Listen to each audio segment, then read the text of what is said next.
不能这么消极嘛。其实有那么一刻，我也看不上蛤蟆羊那怪物，可是有那么一刻，我真的被他。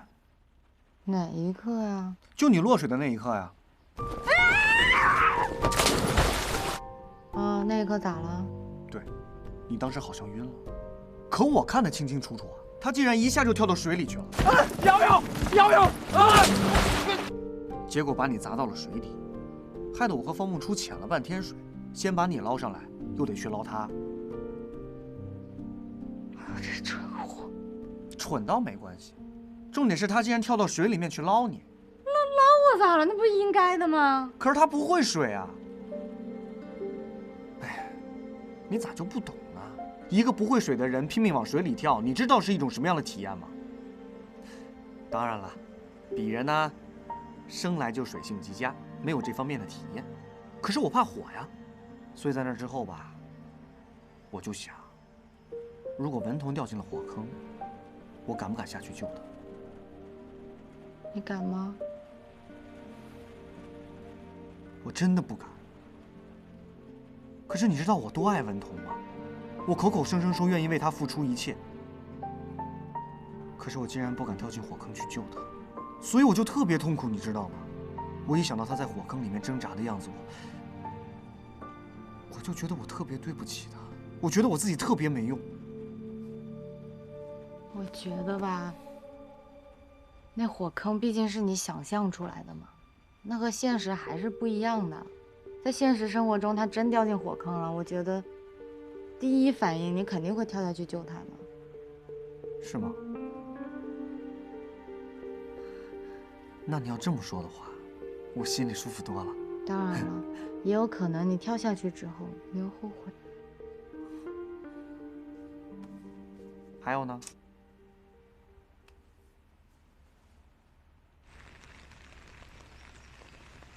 这绿野湖啊，以前就是个烂水坑，后来对面山上要开采石场，这就成了基地，放了几个集装箱，供那些工人们休息。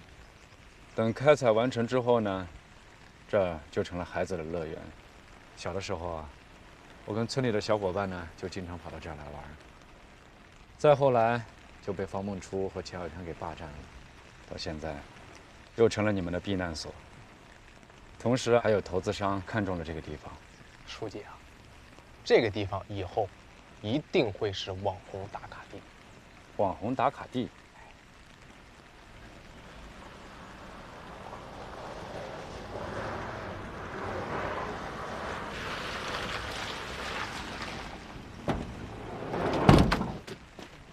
你们这干嘛呢？我给淘的那轮椅，你看，这买听说挺贵的。我想着也许能用得着。那叫一个撕心裂肺，动静可大了，看着他可难受了。是吗？啊，别的不说啊，就蛤蟆羊对你这个劲儿，那可是足足的。还是不觉得有什么，毕竟是他惹出来的祸嘛。也有可能他是因为害怕呢，怕万一把我真怎么着了，淹死了，他不偿命也得赔钱呀，他。不能这么消极，多伤感情。这个我干嘛呢？是干嘛呢？这是你们？吃爆米花啊，来点儿。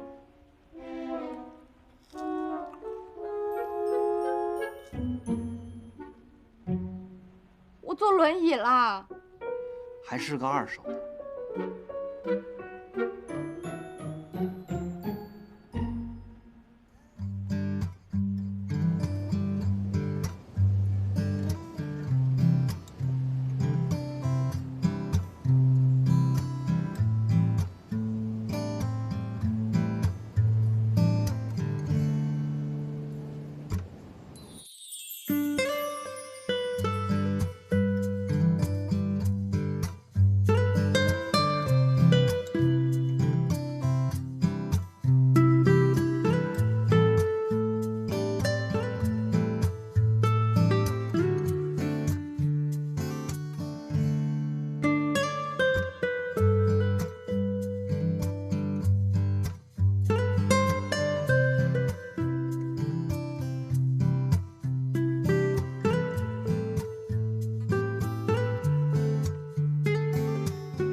开饭喽！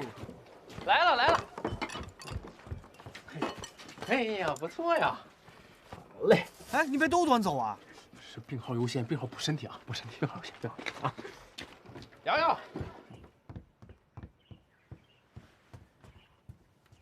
来，吃饭了。来，吃啥补啥啊。大骨头汤，多吃点。真想把你猪脑子挖出来吃。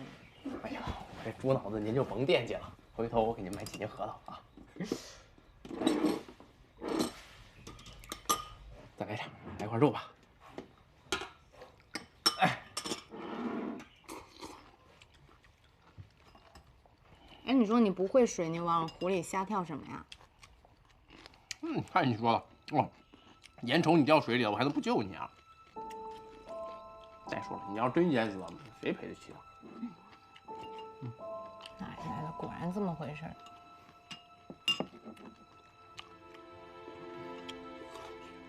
如果用你的命换我的命，你干吗？那谁干？傻吗？那不是？那不能干。也是，换我也不干。但我知道你确实跳了下去。瑶瑶，不管怎么说吧，咱俩都是一起办过事儿，一起赔过钱，一起经历过生死的人，咱俩就甭这么矫情了啊！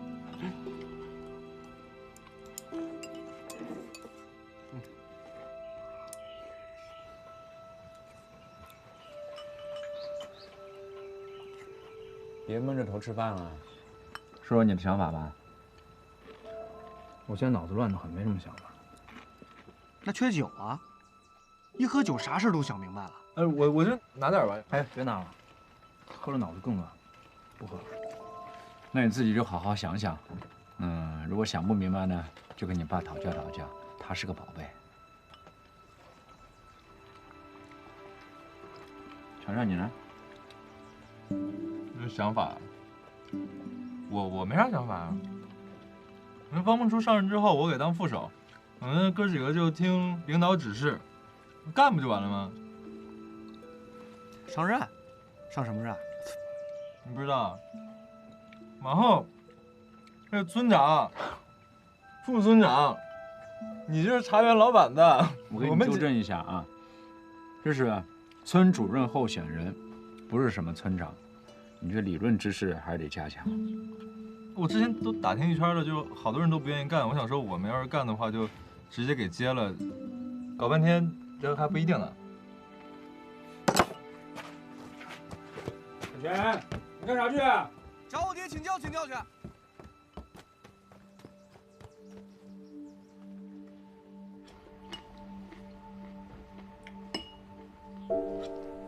我知道我爱胡闹，有时候甚至还很过分。可是你说那有什么办法呀？还不是因为我这心里头总是不踏实。我渴望拥有稳定的事业和生活，为此我也努力工作过。可是结果怎么样？你也看到了。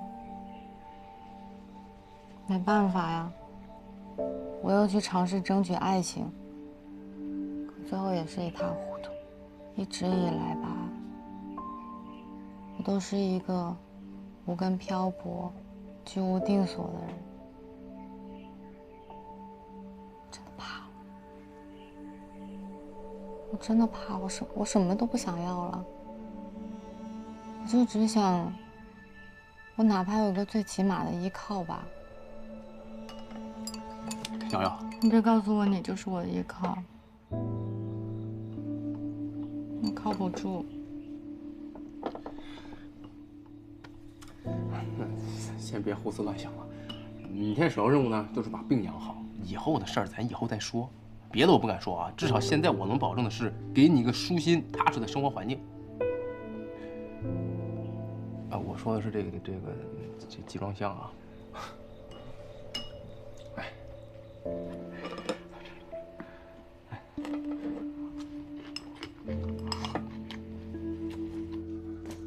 爹，我回来了。火急火燎的，不能稳当一点。我要参加竞选。为父表示不甚理解。因为方梦初要参加竞选，所以我要跟他方梦初参加竞选，而且我还要痛打落水狗，绝不让他有喘息的机会。说得好！早知道这样，当初就会用另外一种方式来教育你。现在也不迟，我们的口号是：不争馒头争口气，为你老子一雪前耻。错，我爱文统。也行，今儿老子就给你盘盘道。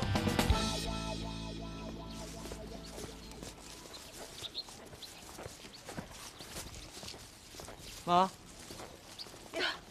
儿子，你怎么回来了？不是，你们这搞什么呢？你爸的矿不是停了吗？就没那么大灰了。我跟你爸，你看弄了好多那个花花草草回来，多新鲜呀！爸还有这心思呢？你什么意思啊？你觉得你爸我只能开矿，不能种花花草草，是不是？别怕了，我也是农民啊。儿子，你这拿什么好吃的啊？哦，这个床上做的猪蹄儿，让我专门拿回来跟爸喝酒的。哦，哎呦，真香哎！这么大一盘儿。爸啊，还能喝吗？你不拿酒，我怎么喝呀？儿子，快给你爸拿酒去啊！我先拿盆儿。这次选举，村里头实行的是自荐直选，显然是他文老二担心报名的人数不够。以现在村里年轻后生而言，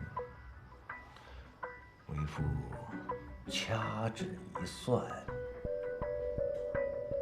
掐指再算，眼下最有可能给你造成麻烦的，就是这个方梦初。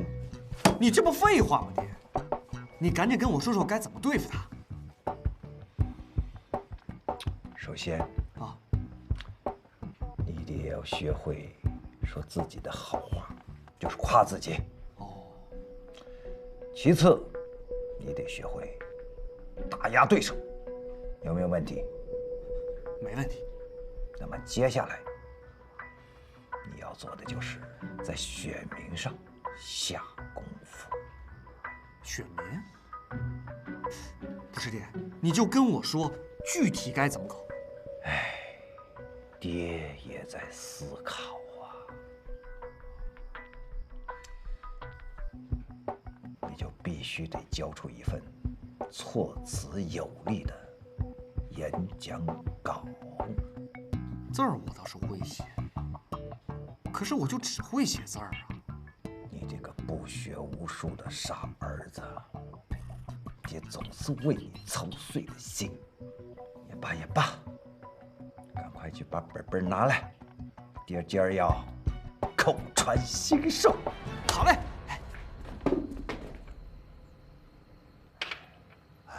哎爸，你说我当时真的是一时冲动啊，差点把断头崖都给炸了。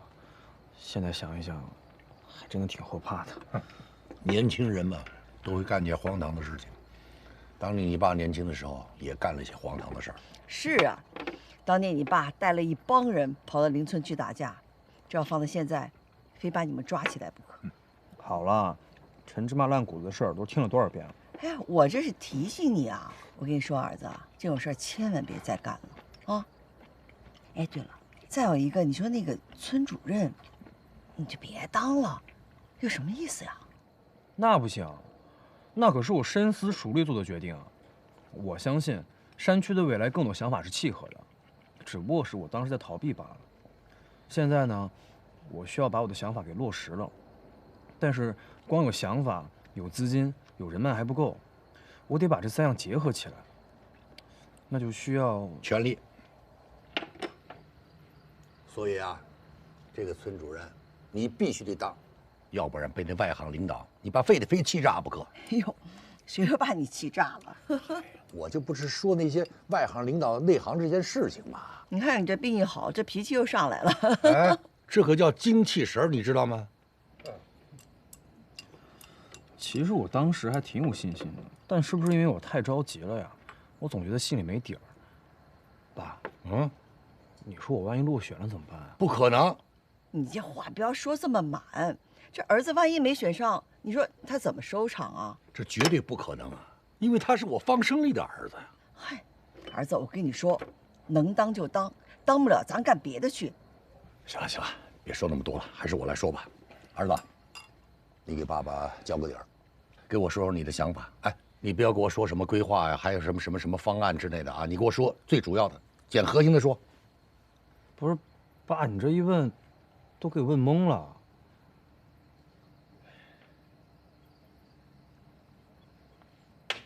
儿子，看来你真的没准备好啊。那你给我记住一点，一定要坚持农民的主体地位，千万不要被外来的资金所绑架。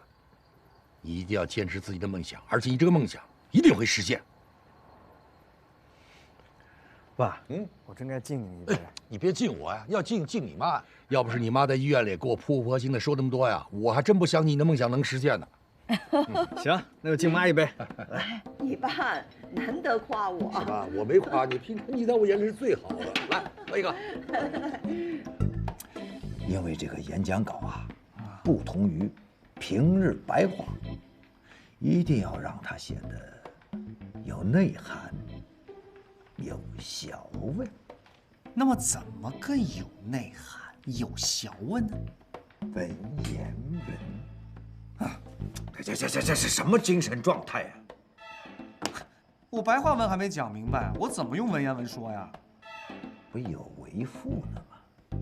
如今的文坛已经进化到回车键都能写诗了。像你这种平日不学无术的废柴一个，再不抽冷子、拔乎其类、出乎其萃的，你拿什么跟人家显摆呀？既然咱们比不上人家，还不如反其道而行之，给他们玩个返璞归真，此乃兵法也。行，爹，你会文言文，我听你的。还有，你这一声低一声高的，我到底啥时候才能写正文啊？切记切记，上台之后发言，一定不要紧张，语速要慢。慢，正所谓贵人语迟。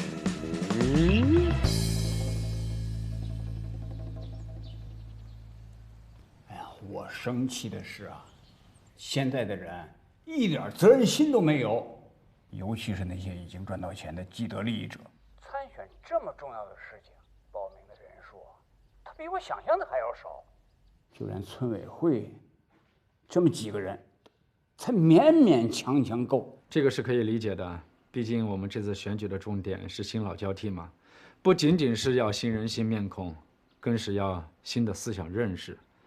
那些骨干们心里非常清楚，所以有没有报名这不重要，人不在多，可用就行，是不是？这民众的参选积极性不高，它会影响到整体的氛围，甚至影响到新班底的威望。这个问题我想也没关系，毕竟我们的原则是老班子带新人，这既符合实际需求，也避免了现行中的一些麻烦。这什么事情到你那儿，怎么说起来都这么轻巧啊？我是问说啊，受山区整体情势所限啊，又在这样的一个新时期，群众的任何反应，包括有一些困惑啊、消极的情绪，我觉得那都是正常的。那我们村两委的建设就更要和振兴乡村的计划牢牢地结合在一起，并且我们要在最短的时间内见到成效，这样才能全面地提高民众参与振兴的积极性。你说对不对？哎，行了，行，挂了吧啊，就这样吧。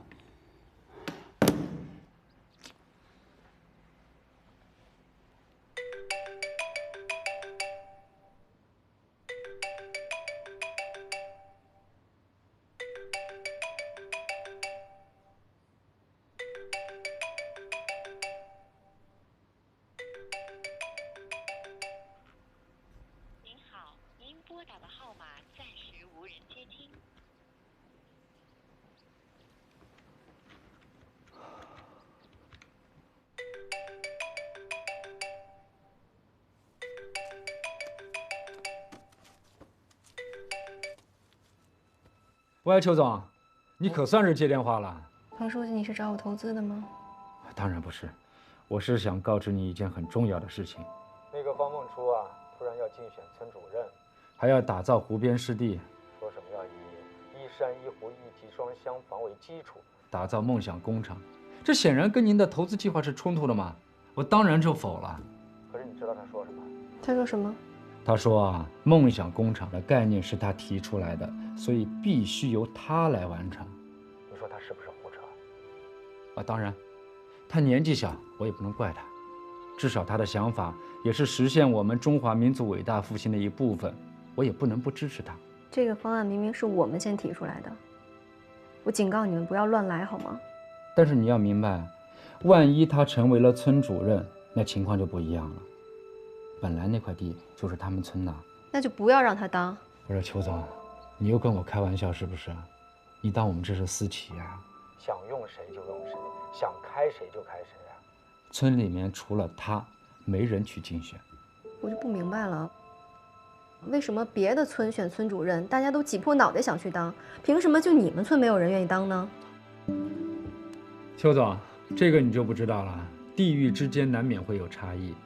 反正我们这边呢，就是这么个情况。而且，我要是想做出点成绩来，我还得靠方梦初他们这样的人才，我得哄着他、宠着他、追着他、赶着他往前冲。尤其是不能抹杀了他们的积极性。你说我难受不难受？行啊，他是有积极性了，你就不把我当回事了是吧？啊，不，我只是希望你们这边能够尽早的确认下来。这样，我就可以调整绿野新村的振兴发展方向，让方梦初呢围绕着您的投资计划来开展。如果由着他的性子发展下去，到那个时候，我就没有办法了。行啊，那就让他玩去吧。反正我已经对任何事情不感兴趣了。什么意思？喂，邱总，还在吗？再给我点时间，让我考虑考虑。好，那我等你信儿。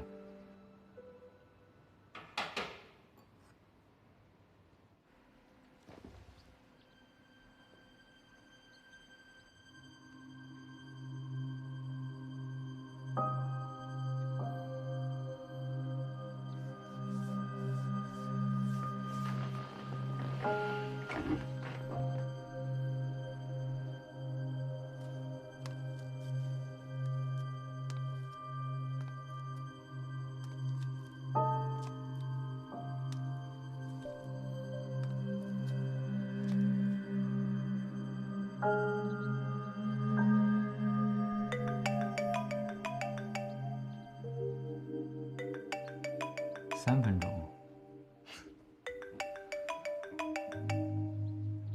喂，邱总，想的怎么样了1期工程、2期工程我出资自建，随时启动，1年内完工，2年内运营。3期工程我投不起，但是我可以负责任的告诉你，我可以同步进行引资计划，整体工程3年内完工。这就是你3分钟之内做的决定吗？对，反正我对什么都不感兴趣了，所以就不在乎做什么了。不在乎？那你要是明天变卦了怎么办？你放心，我不会。具体事宜我下午去找你面谈，当面签署合作协议。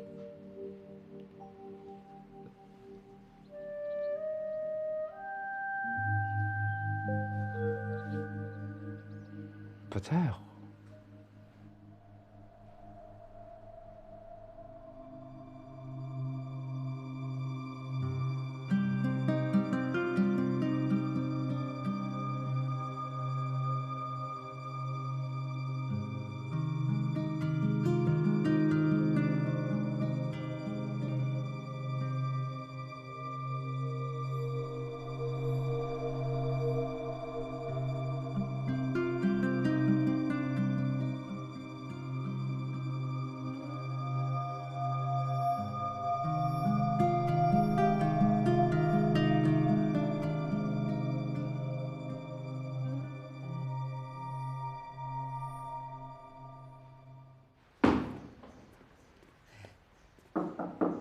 王二伯，你来干什么呀？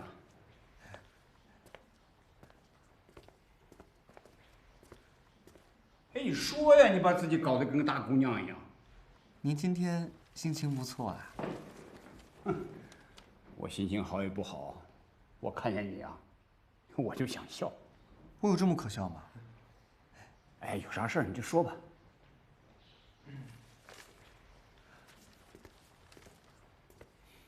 我想当村主任。啊？我想当村主任。那有水，你要喝自己倒吧啊！我真想踢你两脚。我认真的，文二伯。就是因为认真的，我才想踢你两脚的。为什么呀？你干不了。去回家去吧，别在那儿闹了啊！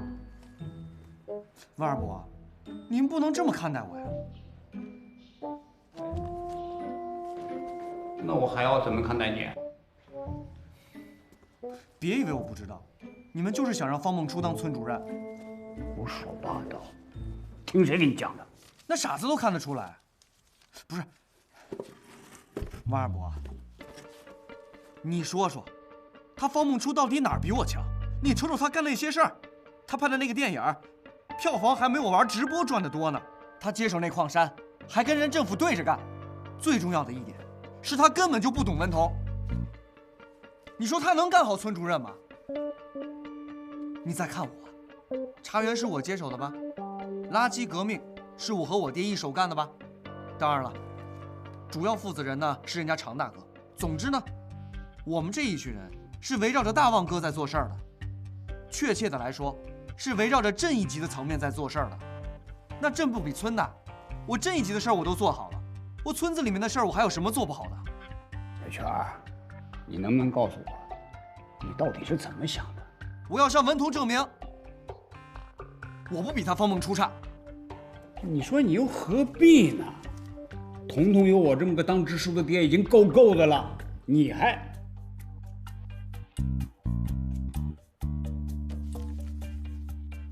您这话什么意思啊？我没什么意思，反正我不同意。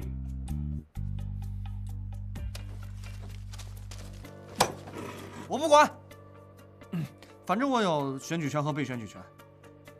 这是我的申请书。不是说好了吗？本次选举，全村凡是有资格的人，都能全员参与。我自荐总行了吧？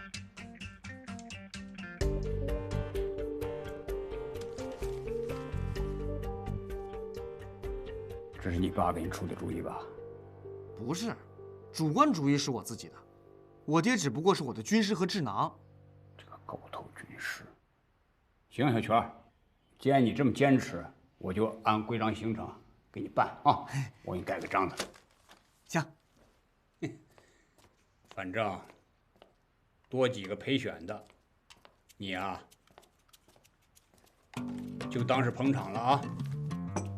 行，二伯，我就让您看看，我到底是不是捧场的。你给我留下吧，啊，去吧，回家吧。臭小子，还挺有信心的。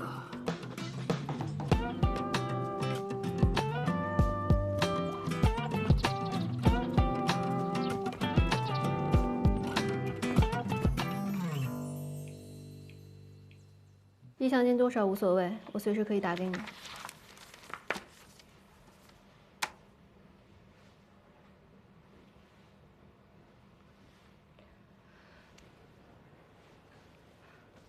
我有凝血功能障碍，皮肤总是会青。哦，这份协议暂时不能通过。你的诚意呢，我当然是知道的，但是我觉得你过于草率了，我得为您负责。我讨厌繁文缛节，很多事情执行起来并没有那么麻烦。这个我赞同，但是大体的方向和整体的思路都得先确定好。那就用最快的方式。最快的方式，那就是我带你去实地走一走。基础建设和绿化自然由你们来，城治可以我来，没有问题。咱们把账算明白就可以了。基础设施肯定没有问题，把这条老路重新翻修一下。水电网络呢，我帮你从村子里面拉过来。绿化倒是个重点，可以根据到时候的具体情况进行进一步的设计和施工。那就没什么问题了，赶紧拟协议往下推吧。主要是涉及到一部分的农用地，审批的流程会相当的严格，要跟村民进行征地，进行土地流转，这就需要你出具一份非常完整的规划方案，还有施工的设计图，才有可能通过审批。不然的话，所有的风险将会由你自己承担。麻烦死了。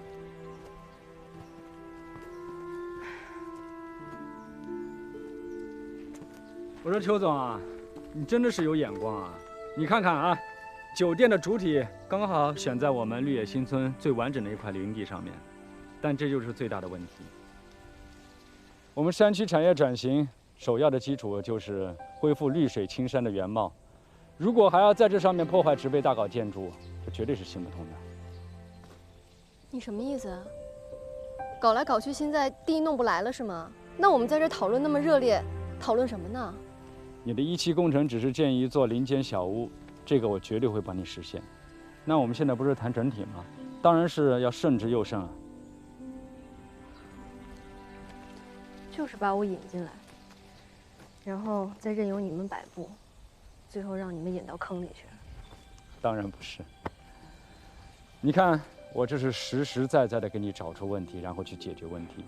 当然了，具体的解决方案还要等到新一届的村委会班子成立之后再一起商量。那个方梦初真的要选村主任吗？那得要看他能不能在这次的选举当中胜出来。我看你很希望他胜出。我是希望你们俩一块儿合作，一起为我们乡村振兴贡献自己的力量。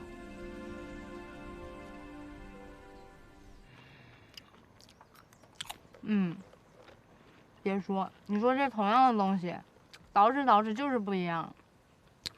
我这叫艺术品，你以为是涂着抹粉呢，还捯饬捯饬？反正我喜欢，就不想还给他们了。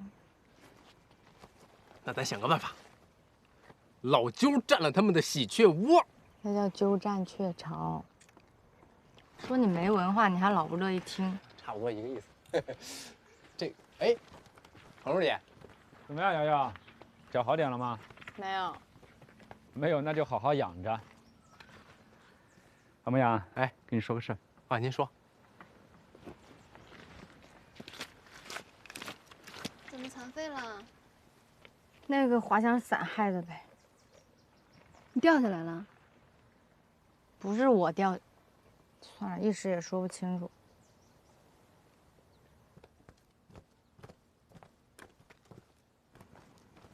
那卷毛是你男朋友啊？一时也说不清楚。你听说我的事儿了吗？什么事儿？我跟霍启明的事儿。啊，听他们说了几嘴。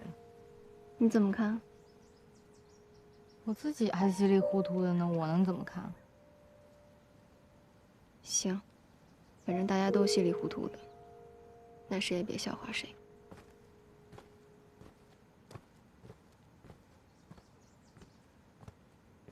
莫名其妙。好，这个好，韩牧阳啊，你可是我的福将啊！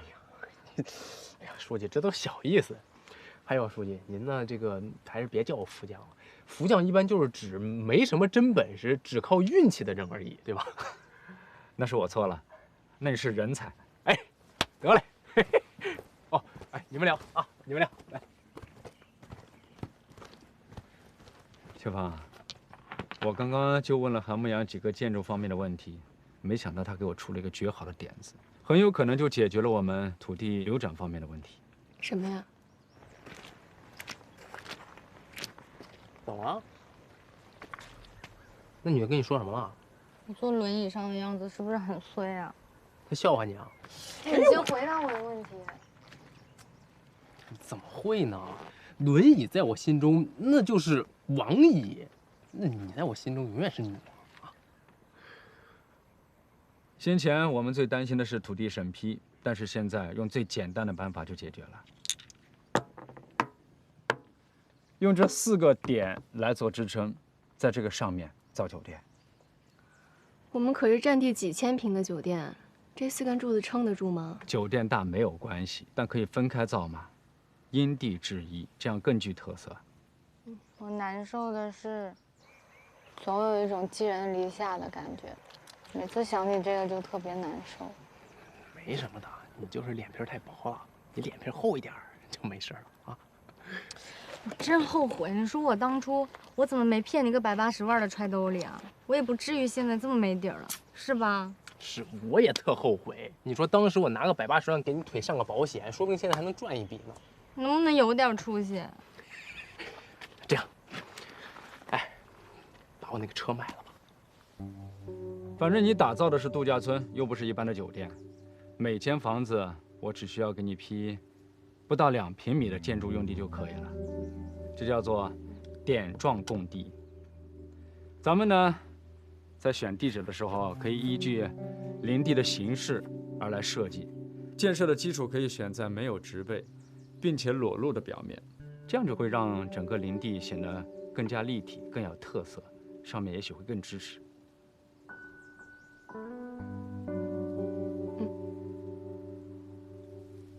然后我再找我设计院的同学帮你好好的设计一番，让整个建筑和山水融为一体，更加的和谐。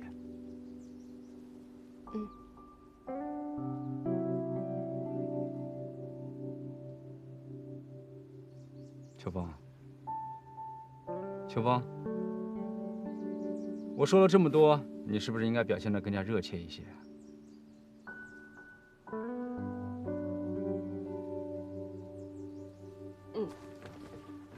我那个，哎，这怎么走了还？约她男朋友呗。啊？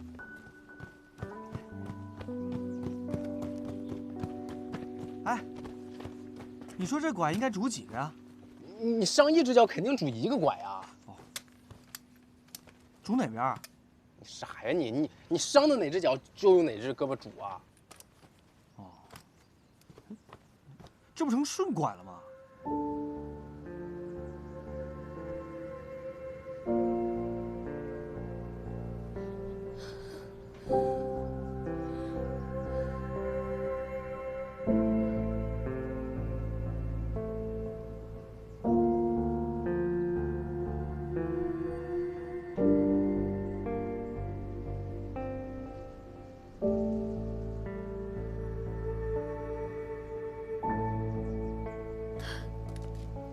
戴着墨镜流眼泪啊，这样会更酷一些。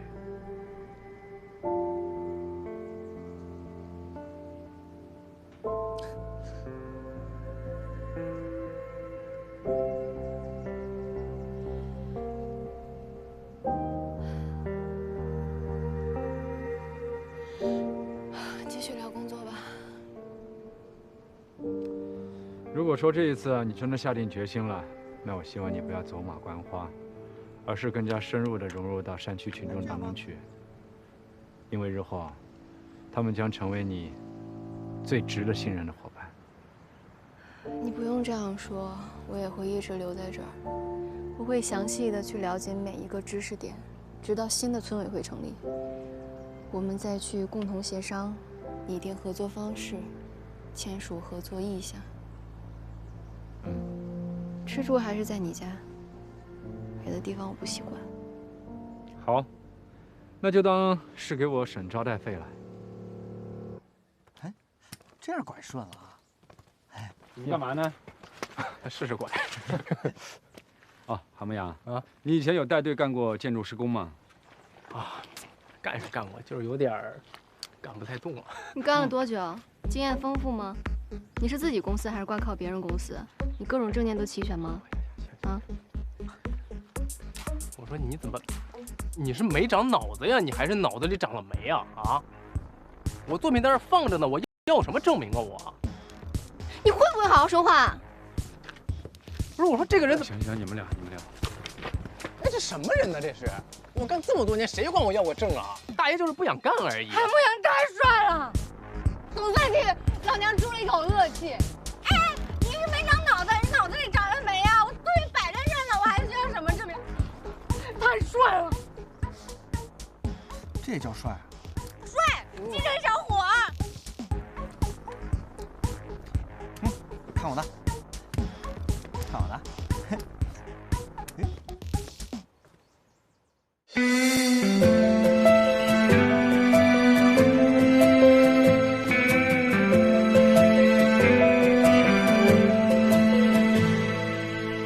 我一再的坚持，留在这个城市，即便成为你的影子。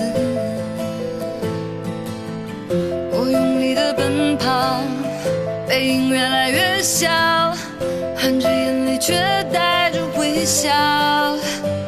时间重复着昨日的忧伤，让我不停的坚强，又不停的迷惘。站在这个熟悉又陌生的地方，我是否应该留下来，还是独自离开？我们一起回到那梦想的地方，就像过去的我们有无限的力量，穿过黑夜飞到那灿烂的故乡，希望在明天前程在远方一起翱翔。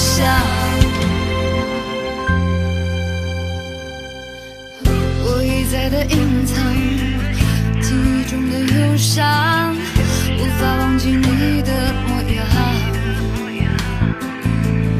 我厌倦了伪装，所以有些疯狂，就算还有一点的希望。一天又一年，一年又一年，无奈，所有的失败，所有的被爱错开。我们一起回到那梦想的地方，就像过去的我们有无限的力量，穿过黑夜飞到那灿烂的故乡，希望在明天前程在远方一起翱翔。